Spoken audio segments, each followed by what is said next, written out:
উত্তরের 4 জেলায় জামাতের নির্বাচনী জনসভা। ক্ষমতায় গেলে বিলুপ্ত হবে জমিদারি প্রথার মতো রাজনীতি, বললেন দলের আমির ডাক্তার শফিকুর রহমান। ৫৪ বছরে বাংলাদেশ বারবার সুযোগ পেয়েছে, তারা নিজেরা ক্ষমতাবান হয়েছেন, কিন্তু জনগণের ক্ষমতা তারা বৃদ্ধি করেন নাই। তারা জনগণের পকেট কেটে নিজেদের কপাল কিসমত বড় করেছেন। ভোটের প্রচারের সর্বশক্তি দিয়ে মাঠে নেমেছে বিএনপি জামাতের প্রার্থীরা দিন রাত চষে বেড়াচ্ছেন একের পর এক এলাকা, সমস্যা সমাধানে দিচ্ছেন নানান প্রতিশ্রুতি। যে উচ্ছ্বাস নিয়ে সবাই প্ল্যান করছেন, মুখিয়ে আছেন, সেরকম উৎসবমুখর পরিবেশেই যাতে একটা সুষ্ঠু নিরাপদ নির্বাচন হয় সেটাই আশা থাকবে। আমি যখন ভোট দিতে যাব, আপনি তিনি ভোট দিবেন।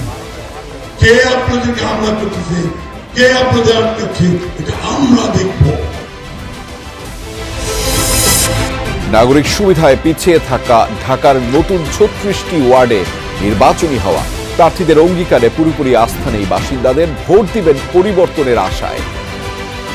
টাসেরকান্দির, গুন্নাগড়ের, ফকিরখালীর কত রুগী যে এমনি আনো কত কষ্ট করিয়া। ইমার্জেন্সি রুগী থাকলে আমরা হসপিটাল ঠিক মতো নিতে পারি না। সিটি কর্পোরেশন যত সুযোগ সুবিধা আছে আমরা নাগরিক হিসেবে আঙ্গুর দিতে হবে, কারণ আমরা ট্যাক্স দিই।